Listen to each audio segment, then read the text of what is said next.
Welcome back to the channel, everybody. So we have some XRP news today. We have some Bitcoin news today. We have some banking news, crazy banking news, and we have some commercial real estate and gold news. We'll see how much we actually can get through today.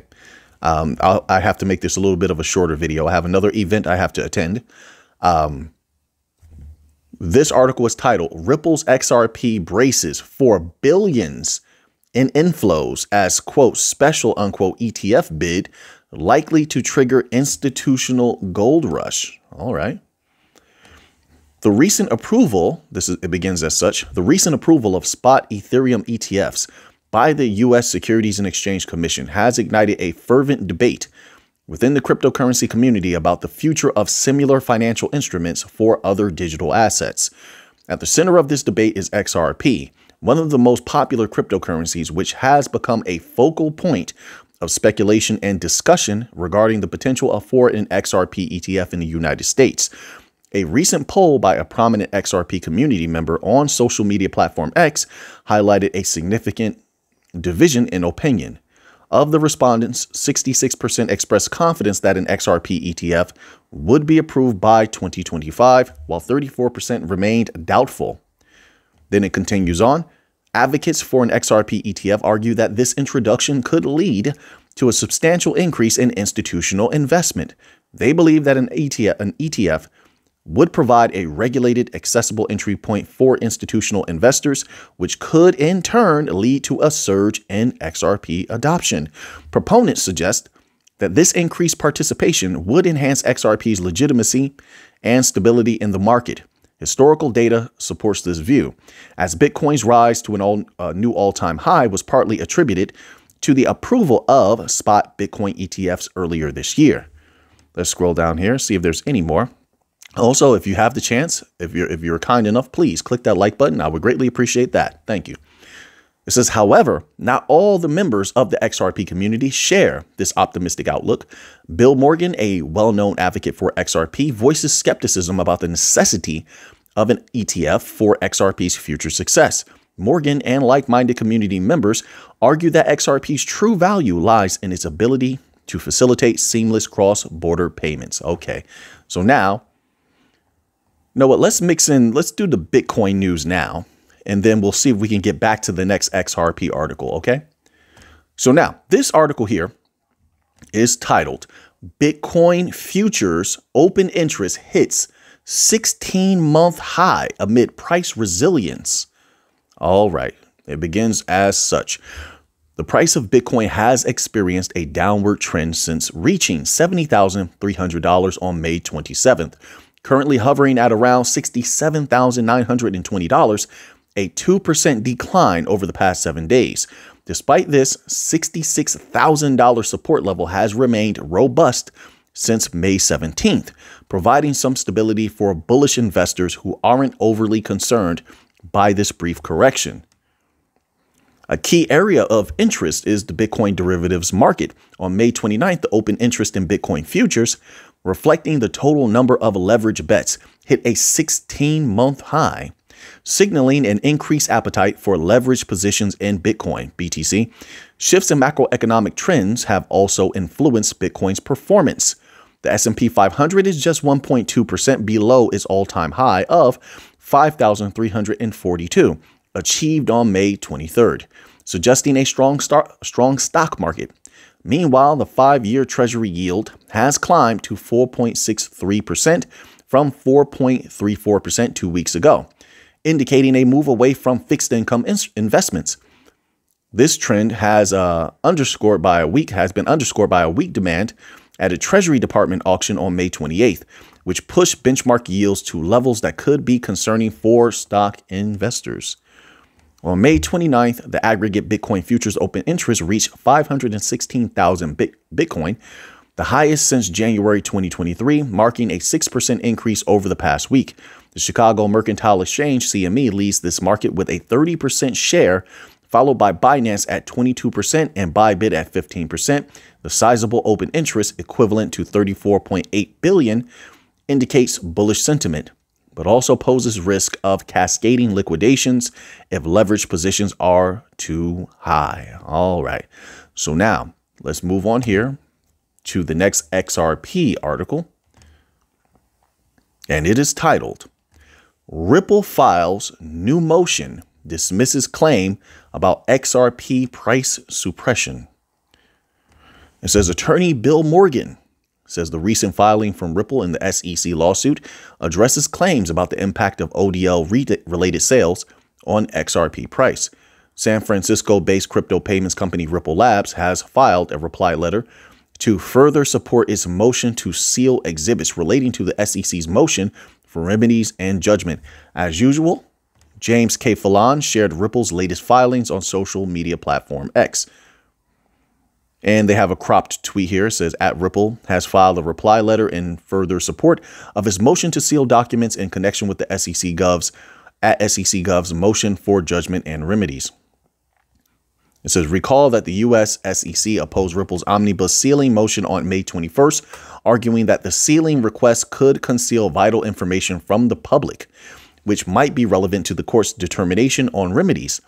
In particular, the SEC requested that the court reject Ripple's request to seal financial figures and terms used to determine and justify the remedies request. The regulatory agency also opposed Ripple's demand to seal financial details of the discounts offered to institutional buyers of XRP. Ripple's latest filing. In the latest filing, Ripple emphasized that it had already addressed several of the SEC's arguments in its opposition to regulatory agencies' remedies-related opening brief. However, it responded to two arguments the SEC raised in its May 21st opposition brief. Ripple contends that the SEC is incorrectly asserting the details regarding its current financial status are relevant to the court's determination on remedies. The company clarified that it is not arguing about its inability to pay the measured penalty, but instead pushing to seal highly confidential business information to protect its interest and those of third parties. All right. So now let's move on here. We have a little bit of banking news here. And once again, there's a lot of crazy stuff going on with the banking system. And this one here, no different. This article is titled, unfortunately, it's Bank of America this time.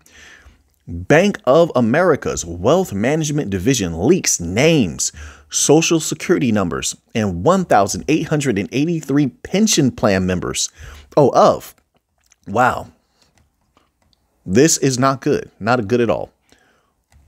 It says Bank of America's wealth management firm, Merrill, says an employee has accidentally leaked the personal data of 1,883 pension plan members. How do you do that by mistake? The banking giant sent a data breach notice to the Office of Maine Attorney General, stating that the employee inadvertently emailed the first names, last names, and social security numbers of Walmart 401k plan participants to a, quote, unauthorized recipient, unquote. Merrill says the incident is isolated and it does not believe the exposed data has been abused. How do you send that by mistake through an email? Quote, the email has been confirmed deleted. That doesn't mean was it accessed or not. It could be deleted, but if someone else accessed it or it was sent to a hacked system, they have that info. It says, we are not aware of any misuse of the personal information disclosed, unquote. That doesn't mean it didn't happen. It says, the incident follows a pair of data breaches affecting customers at banking giants JP Morgan Chase and Santander. It seems like there's an attack going on. There is attack going on these systems, and someone is trying to access people's information for nefarious reasons. The incident follows a pair of data breaches. Okay. Last week, Santander revealed, quote, certain information, unquote, on an undisclosed number of employees and customers in Chile, Spain, and Uruguay has been exposed with unauthorized access to the data confirmed.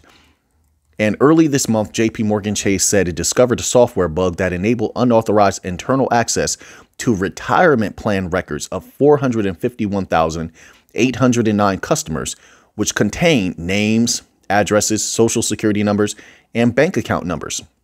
JP Morgan says the bug has been fixed and it has no indication that the personal information has been misused. Yeah, crazy things going on. One thing I want to point out, though, is so interesting. These banks, major banks can have these problems, right? JP Morgan had a bug they had to fix. It unleashed tons of personal information, but I don't hear an outcry about this. I don't hear people upset about this, all up in arms about it at all. But let Solana or somebody have a minor problem. Oh, man, it's the world is doomed. The sky is falling. It's over for Solana. Right. Okay. Says Merrill says it's recommending affected customers review their credit reports and account statements over the next 2 years to search for unauthorized transactions and potential identity theft, offering a 2-year membership to Experian Identity Works. Okay. So now we're going to skip the commercial real estate news for now. I may post it in the members only section later. But let's cover a little bit of gold news. Okay. So now this article is titled Gold Slumps Amid Strong U.S. Dollar, High U.S. Treasury Yields. And, you know, we've been discussing this for a long time. I've been saying it when the dollar is strong, when those treasury yields go up, it pulls a lot of capital away from other assets. This happens almost every single time, which is why it's important to watch those things. Gold prices slump on Wednesday amid rising U.S. Treasury yields, boosting demand for the greenback due to hawkish comments by the Federal Reserve official. Consequently, sentiment shifted sour. The U.S. dollar climbed, and the XAU-USD is down some 0.87%, trading at $2,339 at the time of writing. Wall Street trades in the red, while U.S. yields from the belly to the long end of the curve rise between 4 and 6 basis points. Meanwhile, a scarce economic docket on Wednesday keeps traders digesting Minnesota Fed President Neil Kashkari's hawkish comments from Tuesday. He said that the Fed officials hadn't disregarded rate hikes. We covered that as well. Rate hikes, while adding that if they cut borrowing costs, it would be twice toward the end of 2024. Whoa. Data-wise, the U.S. Conference Board revealed that May's consumer confidence improved, yet Americans began to worry about a possible recession in the next 12 to 18 months, wrote Dana Patterson, the Conference Board's chief economist. Ahead in the week, traders are bracing for the expected release of April's personal consumption expenditures price index, the Federal Reserve's preferred measure of inflation. The core figure is expected to be 2.8% year over year, while headline PCE is projected to increase by 0.3% MOM. All right, so now that you have that information, what are you going to do with it? I know what I'm going to do with it. So until next time, everybody, let's get to the Monday.